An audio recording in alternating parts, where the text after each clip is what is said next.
Hi everyone, Vanakkam, Aiborvan. My name's Aravindan. I am a junior doctor who works in London, and very importantly, I am a huge Sri Lankan cricket fan. I've got tickets for the game at the Oval tomorrow, but I've always wanted to do this for some time to preview Sri Lankan cricket games, review Sri Lankan cricket games, and just talk about Sri Lanka cricket in general. We've got some fantastic sites, the Papua Cricket, Island Cricket, some fantastic writers on Twitter, Andrew Fidel Fernando being my favourite. We've got Rex Clementine, and so many different forms of social media. And I just wanted to bring a perspective from a British point of view. I don't think there are sufficient amounts of English Sri Lankan cricket platforms. So I was just hoping to speak about it, and if anyone's interested, watch along and let me know what you think. I don't need anyone to like and subscribe and all of that. I just do this for fun. So yeah, I'm here first of all to preview the Sri Lankan team for the second ODI against England. I think we're all in a bit of a dark place now as Sri Lankan cricket fans, but we have to remain positive and follow our team. So I suppose we need to think about we've lost three experienced heads in Danushka Gunathilaka, Kusal Mendes and Niroshan Dickwella. I'm a huge fan of Danushka Gunathilaka's batting. Superb cover drive, great timer of the ball, and sadly I think someone who could have got a lot further in international cricket if his disciplinary issues hadn't let him down. But he's not here. Kusal Mendes, again, I know he's had a lot of stick on social media, but I'm a big fan of him in Test cricket. I think he's talented. I think he's got all the shots in the book. And we've seen things like his 176 against Australia, which I thought was an incredible innings.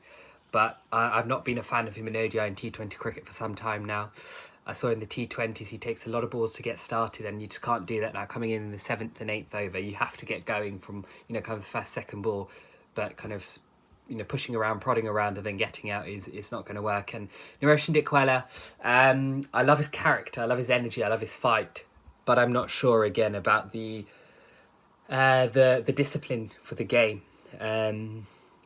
I see it so many times, kind of flicking away to the leg side and the ball just looping up straight into the air, and it gets frustrating. It does get frustrating. So these guys aren't here, so we have to make do with what seems like a team at its kind of bare bones. But this is what I think our team should be. So opening up with Kusal Perera, who I'm a huge fan of. Not sure his captaincy material, but he has been a soldier, I think, through quite a difficult time in Sri Lankan cricket. Blasting away at the top. And even yesterday, on Tuesday, with so much pressure, with all the things outside the team happening, he put in a great performance of 80. And it just seems a bit worrying that he's really the only man that I can see scoring 100 for us at the moment. And a big fan, so hopefully he continues to bat well. Opening and batting with him wouldn't be my first choice, but we have to pick from the squad. So Pathum Nissanka. Again, I think there was a few comments online that there was credit for Pathum Nissanka, the way he batted. He did look vaguely solid for the few balls he faced, but I think we need to move past and catch up with how cricket's moving as an international sport. There's no longer the time where, guys take 20 balls to play themselves in.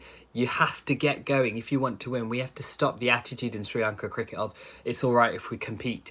We need to look to win. And I think Nissanka kind of playing 10, 15 balls of shouldering arms, pushing forward, prodding away is fine, but then you need to catch up with the scoring. And the problem is if you don't and you get out where you've just wasted a few balls. I don't think it's necessary to hit 4s and 6s from the word go, but I think the big thing is to find the singles. I loved how Hasaranga and Kusal Perera played through the middle overs, running it down to third man, flicking it off the legs. You can push and poke, but you have to keep rotating the strike. But with the squad, Pathum Nissanka's the only opener there, so he'll open. We're going to work on the premise that Oshada Fernando and Danjay De Silva are injured, which is injuries. Hey, Sri Lanka cricket and injuries. It's amazing how many injuries we've had, and I think something needs to be looked at as to the fitness. I know we've had these 2-kilometre runs and things, which hopefully improves it, but everyone seems to be falling down like a block of towers. So number 3, Charith Asalanka, fast game, got a duck, can't discredit him, under a lot of pressure, but I'd like to see him with a bit of a run in the team. I like seeing Dasan Shanakar at number 4. We've kind of pinholed him as his finisher, but actually in first-class cricket where he's done well, he's always batted at number 4, number 5. So I like to see him up early. His footwork doesn't look too promising in these swinging conditions, but let's give him the chance. So I'd like to see him at number 4. Number 5 will be followed by one in the Hasaranga. Really promising innings in the last game. Rotated the strike beautifully. I loved how he came down the wicket, played over the top against Adil Rashid, playing the field, and that's what we need. That positivity. You can't just block and prod for the scope of the middle overs. Play some with them free flowing, and that's what Kusal Perez said. Fearless cricket with intent, and I want to see that. And Hasaranga, I feel, embodies that. Number 6, Ramesh Mendis. I think is what we have again. Ramesh Mendis, I was surprised he was at number 7 below Dhananjay Lakshan. Ramesh Mendis has a first-class triple century, if I'm not mistaken. So I'd like to see him at number 6. Seems a bit high to be batting at number 6 and Dhananjay Lakshan at number 7, but it's what we're at. Dhananjay Lakshan, I'd like to see him get a few more overs. He swung the ball prodigiously in the LPL in swing, so I'd like to see him, kind of bowling first change, maybe before Charma Karunaratne. So Lakshan at 7, Karunaratne, Chamaka Karunaratne number 8. Again, so early in his career, it's difficult to judge. But he seems like someone who's tenacious, got some intent, some aggression, and we need that in Sri Lanka cricket. Passion, the will to play and win. So we'll see, hopefully, that we see a young cricketer emerge there. Binura Fernando at number 9, again, good aggression. I like the left arm variety, the height, and again, he looks to have that fire to win. And we need that this time. We need guys who want to stand up and win for our country. So it'll be a big stepping stone, I think, for Binura Fernando. But I can see some positive intent there.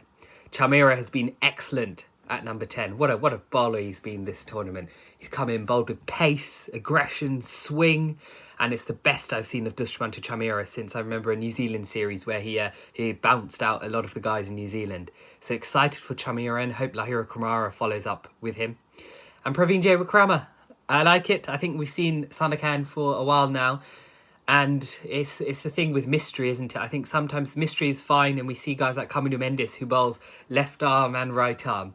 But if we're being honest, the left arm wasn't very good and the right arm wasn't very good. So it doesn't matter what arm you bowl with. If you're not good with either one, it's not great. So I think Sandakan has to work on speeding the ball up through the air, being accurate, not bowling those long hops, and maybe he'll come back at some point with some success. Bowled well in the T20 though, admittedly. But I want to see Jay Wickrama, give him a go, see what he does with the left arm spin. So that'll be my 11. It's unchanged.